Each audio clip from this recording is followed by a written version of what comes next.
deuxième épisode de la série de podcasts appelée en mode JOMO.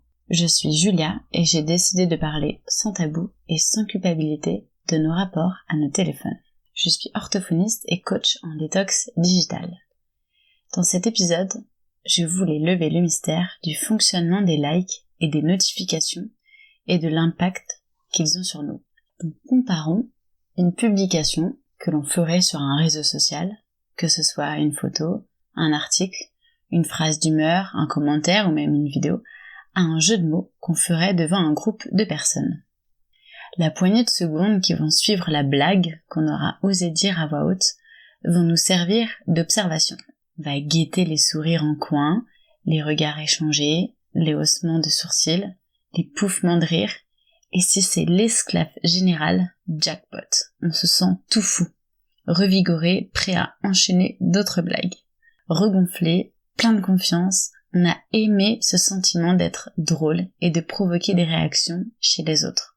Donc on va vouloir y regoûter, et petit à petit, on devient le comique de la soirée. Les photos ou articles que l'on publie sur certaines applis vont être suivis non pas de quelques secondes d'observation, mais de minutes et d'heures à y guetter les réactions des uns et des autres. Grâce aux likes, aux notifications et aux commentaires, on va pouvoir évaluer le succès de notre publication et découvrir à chaque fois que l'on déverrouille son écran un certain nombre de notifications, ça va nous mettre en joie. Moi la première, je suis comme une enfant qui va ouvrir un paquet cadeau lorsque je vois des notifications. Peu importe le contenu, c'est la vue du beau papier cadeau et l'action de l'enlever qui me met vraiment en joie. Et voir s'afficher en rouge les notifications, c'est ça aussi qui va nous shooter. Et ce shoot de plaisir, comme une salle entière que l'on ferait rire, va calmer notre soif de récompense. Notre cerveau va se rendre compte de l'excitation provoquée par le sursaut soudain de likes, de commentaires liés à notre photo, notre article ou même notre story. Bon, le piège, vous le voyez venir. Notre cerveau va adorer ce shoot de plaisir et en redemander. Notre cerveau aura associé l'ouverture de l'appli en question à un réel plaisir et va libérer de la dopamine. À chaque fois que l'on déverrouillera son écran de téléphone, le même rituel va se mettre en place.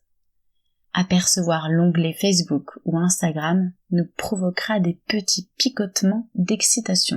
Et sans l'avoir vu venir, on se retrouvera en quête de dopamine, à consulter les messages, les notifications, les publications, les mails, et donc on parle alors de l'effet dopamine des réseaux sociaux.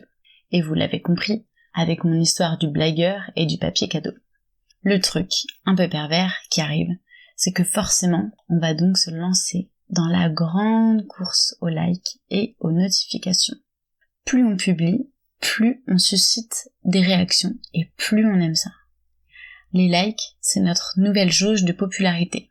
Peu importe notre âge, notre sexe, notre statut socio-professionnel, on aime et on veut savoir à quel point les autres nous apprécient. Peut-être que vous trouverez le raccourci un peu facile, mais écoutez jusqu'au bout. En tout cas, l'ingéniosité de tous ces sites est redoutable. Par exemple, à tout hasard, prenons Facebook. Facebook a travaillé avec la start-up Dopamine Labs, qui a été fondée par un neuropsychologue et un neuroéconomiste. Et le nom de leur société est très parlant, puisque Dopamine Labs propose bien évidemment aux entreprises leurs applications addictives, grâce à des processus qui font appel à l'intelligence artificielle.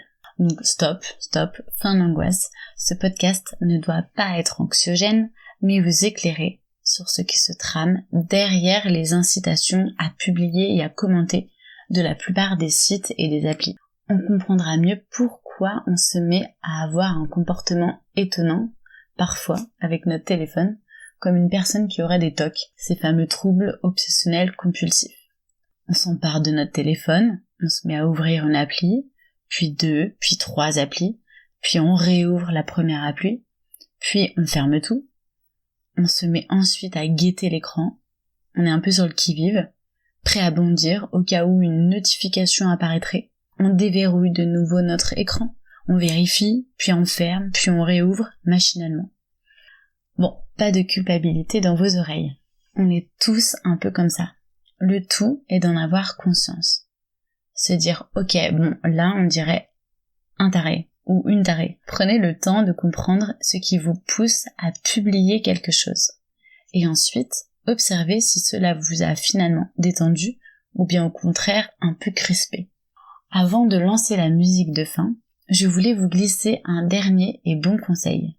Celui de désactiver les notifications des applis les plus virales. Allez, franchement, on peut le faire là, tout de suite, ensemble, que ce soit sur Apple ou Android. Allez dans l'onglet Réglages ou Paramètres, puis dans la rubrique Notifications.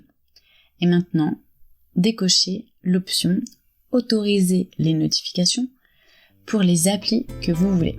Sur ces douces paroles bienveillantes, je vous laisse un peu songeur et j'imagine que la prochaine fois que vous publierez quelque chose, vous n'aurez plus le même